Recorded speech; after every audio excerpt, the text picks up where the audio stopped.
Assalamualaikum warahmatullahi wabarakatuh. Perkenalkan, nama saya Imam Udin dengan NIM 211211082, mahasiswa UIN Raden Mas Said Surakarta. Ingin menyampaikan beberapa materi sebagai tugas penunjang ujian akhir semester ilmu dakwah dengan dosen pengampu Bapak Abraham Zaki Zulhasmi. Beberapa ringkasan materi yang ingin saya sampaikan, yang pertama yaitu mengenai kualifikasi dai. Kualifikasi dai berdasarkan sifatnya dibagi menjadi dua, yaitu yang pertama bersifat individu, yang kedua bersifat kelompok atau organisasi. Kemudian berdasarkan segi keahliannya dibedakan menjadi dua, yaitu secara umum dan yang kedua secara khusus. Kemudian berbicara mengenai kemuliaan dai. Kemuliaan dai yaitu yang pertama mengenai tugas dakwahnya.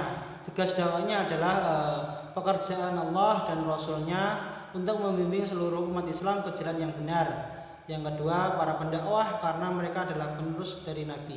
Yang ketiga adalah keberhasilan dalam berdakwah merupakan orang yang dikehendaki oleh Allah Subhanahu wa taala.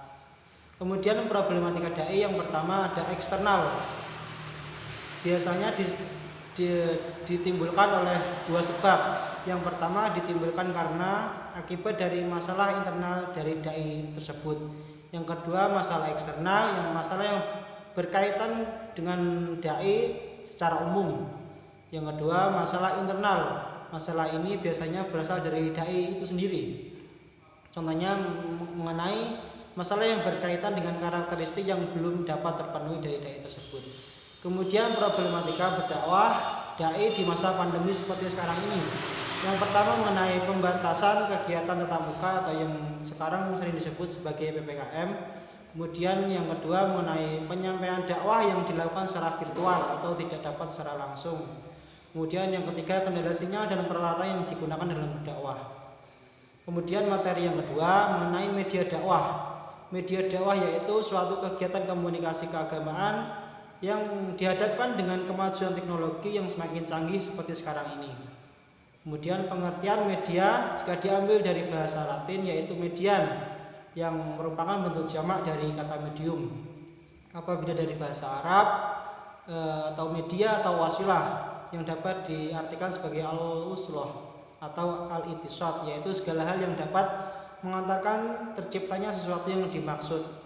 Kemudian apabila secara etimologi media dapat diartikan sebagai perantara. Kemudian jenis media dakwah dibedakan menjadi beberapa jenis. Yang pertama berdasarkan komunikan atau dai, yang kedua berdasarkan sifatnya, yang ketiga berdasarkan pandangan umum. Kemudian berdasarkan banyaknya komunikan, dai dibagi menjadi dua, yaitu media massa dan media non massa. Media massa yaitu media yang digunakan apabila mad'u berjumlah banyak atau dan jaraknya jauh. Yang kemudian media non massa yaitu media yang digunakan untuk orang tertentu atau kelompok tertentu. Contohnya seperti ceramah dan pidato. Kemudian berdasarkan sifatnya dibedakan menjadi dua, yaitu media tradisional dan media modern. Kemudian berdasarkan pandangan umum dibagi menjadi empat. Yang pertama media visual, yang kedua media audio, yang ketiga media audiovisual, yang keempat media cetak. Kemudian hal yang perlu diperhatikan dalam berdakwah. Yang pertama media yang dipilih harus sesuai dengan tujuan berdakwah. Yang kedua media yang dipilih harus sesuai dengan kemampuan sasaran dakwah dan materi berdakwah. Yang ketiga media yang dipilih harus secara objektif. Yang keempat efektivitas dan efisiensi harus dilaksanakan dengan bersungguh-sungguh. Kemudian materi yang ketiga mengenai metode berdakwah. Metode sendiri berasal dari bahasa Yunani yaitu metodos, yang merupakan gabungan dari kata meta yang berarti melalui, mengikuti atau sesudah, dan hodos berarti jalan atau cara. Kemudian secara bahasa Arab metode disebut torik atau jalan atau cara.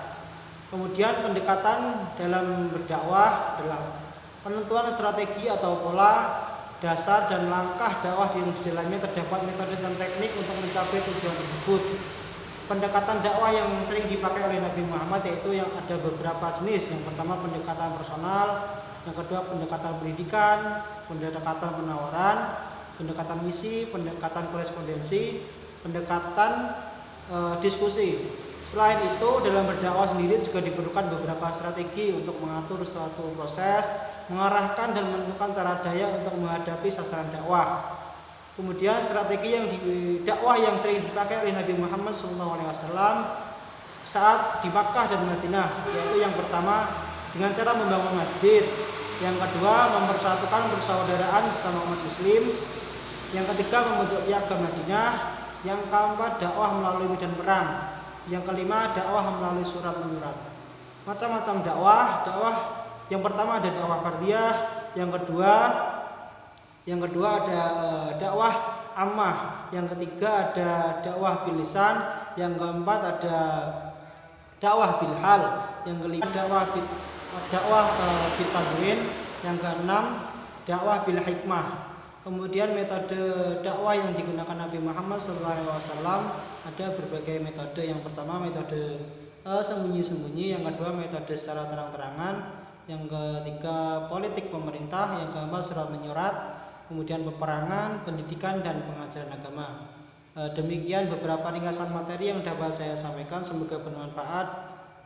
Wabillahi taufiq wal hidayah. Wassalamualaikum warahmatullahi wabarakatuh.